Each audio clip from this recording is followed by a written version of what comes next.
ela vir, eu fico aqui conversando com ela sobre esse mundo, né? Para me deixar mais calma, tranquila e também trazer esclarecimentos, né? Mas hoje a gente vai falar no nosso quadro Revista Saúde sobre mioma uterino. Você também sugeriu, você também já pode trazer a sua pergunta pelo 9411-7777, porque está no ar o nosso quadro Revista Saúde. Revista Saúde. Oferecimento Clínica Gines.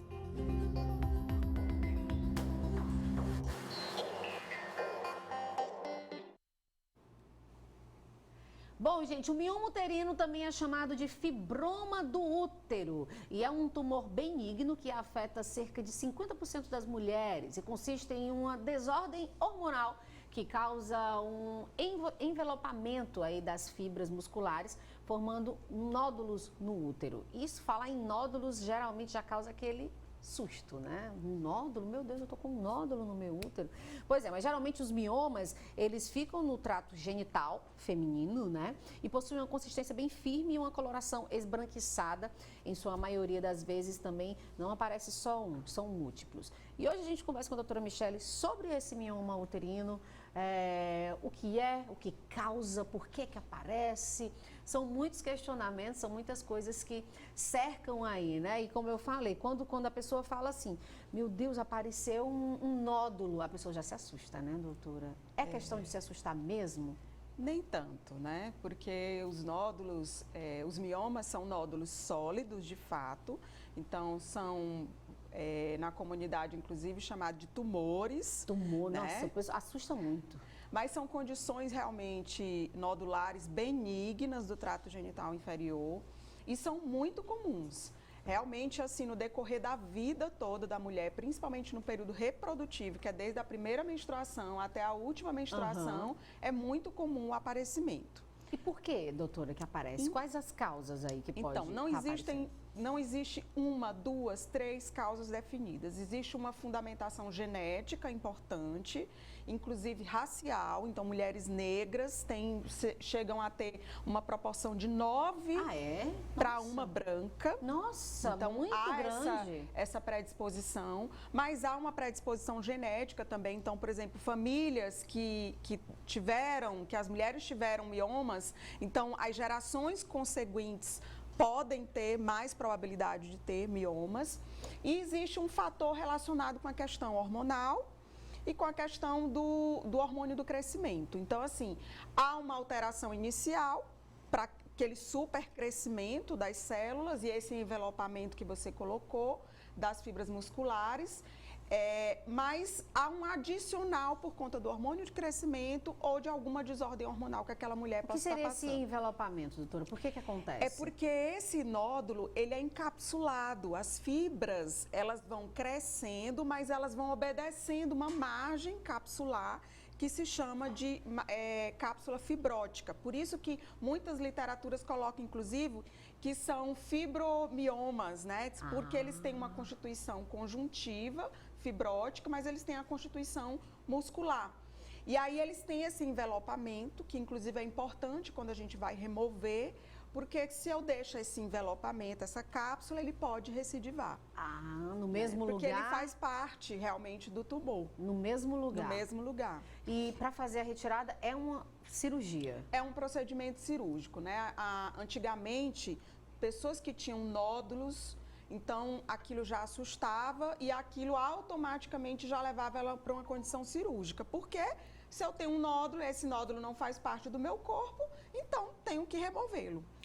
Só que com o avanço realmente, inclusive ético, daquela questão de dosar riscos-benefícios para a saúde, né, das pessoas, a medicina realmente ela conseguiu enxergar ao longo do tempo que eu preciso olhar um conjunto, eu não preciso olhar só para o nódulo, eu preciso olhar para o contexto global para aquela mulher. Então, se por acaso esse nódulo está lá, mas ele não está causando nenhum desconforto para ela, ou ele não está nem passando por uma fase de crescimento acelerado, então ela pode conviver com ele, não necessariamente vai precisar remover. Mas uma vez necessitando remover, existem várias formas cirúrgicas. Então, por exemplo, eu tenho a retirada dele, eu posso retirar o órgão todo, que é o útero, mas eu posso remover só o mioma, ou só os miomas. E que sintomas, doutora, a gente pode estar relacionando a esses miomas, a esses nódulos, tumores aí na mulher? Então, apesar da maioria das mulheres serem assintomáticas, não terem sintomas nenhum, descobrirem por conta de um exame ocasional, aquelas que têm sintomas, elas podem ter sangramento anormal, então um desvio da menstruação de forma persistente. Não é qualquer desvio, é um desvio que realmente persiste e que começa a incapacitá-la no dia a dia para suas atividades laborais, sociais. Além disso, também tumores grandes podem causar aumento do volume abdominal, podem causar dor. Podem causar compressão de órgãos vizinhos, como compressão da bexiga, compressão do reto, e ela ter sintomas associados urinários ou intestinais. E em algumas mulheres também pode representar causa de infertilidade, né? Mas a grande maioria das pacientes que têm miomas e que chegam numa indicação cirúrgica são mulheres que realmente têm um sangramento anormal. Um sangramento anormal, né, doutora? Exatamente. Isso causa muita dor, doutora, como aquela outra... Endometriose? De endometriose? Então, a diferença é que, em geral, as dores elas estão relacionadas mais ao período menstrual. Então, elas podem ter cólicas muito intensas, sim, mas elas tendem a ficar mais limitadas ao fluxo menstrual. Entendi. Só que quanto maior o fluxo, que inclusive às vezes vem com coágulos realmente extensos. Isso ela assusta, tende, né? Assusta. E ela tende a ter mais cólica, até mesmo para poder expulsar aqueles coágulos. Entendi. Né? Mas eu acho que o mais gritante na qualidade é a qualidade de vida, porque ela passa a ter dificuldade de se programar para uma viagem, ela passa a ter dificuldade realmente de uso de determinadas roupas, de se planejar às vezes no dia quando está menstruada e o trabalho, ai meu Deus, como é que vai ser hoje? Então ela já começa a criar um pânico com relação à menstruação, porque os fluxos são muito exagerados e ela acaba ficando muito constrangida, principalmente quando há vazamento. E às vezes as pessoas nem sabem que tem, né, doutora? Tem um fluxo bem grande, mas não sabem que tem esses miomas que podem estar causando esse problema, né? Isso. Recebemos pergunta aqui, doutora, se pode virar câncer. Então, essa é uma dúvida terrível no consultório e apesar de ser um nódulo sólido, que realmente não desaparece, não há técnica alguma que vá conseguir fazê-lo desaparecer, ele pode diminuir, né, com o período da menopausa, mas na verdade desaparecer, não. Mas apesar disso, ele não é um câncer. O risco de malignização é discutido na literatura e quando ele é aceitável, ele é muito pequeno, é 0,05%. E por que é discutido esse risco? Porque quando isso acontece, essa suspeita da malignização geralmente é numa faixa etária na menopausa, em que se há um nódulo que aparenta ser um mioma que surge na menopausa, que é uma faixa etária em que não é para aparecer. E aí isso já nos leva ao questionamento, foi um mioma que surgiu na menopausa que malignizou ou foi realmente um tumor ou outro maligno parecido com o mioma que surgiu na menopausa? E às vezes você vai levando ele a vida toda, às vezes você não sabe, né? Aí quando chega nessa fase da menopausa, aparece de uma forma mais abrupta, doutora? Assim? Não. Na verdade, aquele mioma que você já vem acompanhando, ele não vai ter essa possibilidade de progredir. Para malignizar, não. Ele pode progredir em questão de crescimento, mas até o período da menopausa. Entendi. Porque se eu digo que ele tem uma relação hormonal, então enquanto tiver ativação hormonal, ele tem essa probabilidade, mas depois que essa ativação hormonal ela começa a silenciar, que é o que acontece na menopausa, a tendência dele é murchar. Olha só. Só que não vai desaparecer, mas ele vai murchar. Mas se, por acaso, em vez dele murchar, ele faz crescer no período da menopausa, ou eu não tinha mioma e passa a surgir um novo... aí sim, eu posso suspeitar realmente de uma condição maligna, que são os sarcomas, que ter algumas características que podem se assemelhar, mas tem alguns outros pontos que são muito particulares. A mulher que está nessa parte gestacional, você disse que causa uma certa infertilidade, mas a mulher conseguiu engravidar, fazendo esse tratamento, tem um mioma, pode prejudicar alguma coisa, doutora? Pode crescer. A gestação, historicamente, ela tem uma facilidade de proporcionar crescimento dos miomas. Por conta da parte hormonal, né? Exatamente. Então, aquele boom hormonal que vai acontecer na gestante para poder sustentar a gravidez, pode proporcionar o crescimento dos miomas. Então, tem miomas que às vezes crescem 2 vezes, 3 vezes. Nossa. E às vezes isso causa, sem dúvida, ameaça de parto prematuro, ameaça de abortamento. Às vezes, tem pacientes que têm dor toda a gestação. E algumas situações, inclusive, pode até requerer alguma intervenção no meio do caminho. Mas, em geral, é algo autolimitado. Por quê? Porque na hora que você tem o bebê, que sua taxa hormonal começa a decrescer, ele volta a murchar para o seu tamanho inicial. Tá aí, gente, né? Então, é algo que a gente tem que fazer um acompanhamento, mas não é algo que a gente tenha que ter, assim, um certo pânico, não, né, precisa doutora? ter pânico, de fato. Não precisa ter pânico. Uma pergunta aqui que acabou de chegar a idade para começar a ter esse acompanhamento, doutora? Ginecológico, em geral, pelo menos assim que começa realmente o início das menstruações, seria ideal para que essas mulheres realmente, mesmo sem ter problema nenhum, ela já se familiarize com a consulta médica ginecológica, certo, e também que ela se familiarize com as modificações que vão surgir a partir da primeira menstruação.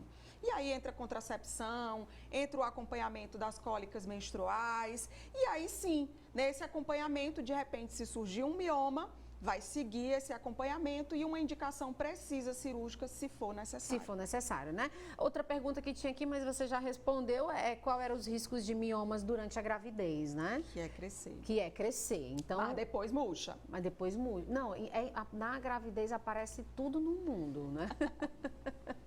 Tudo no mundo que a gente imaginar. São as provações, Minha gente do céu, hein?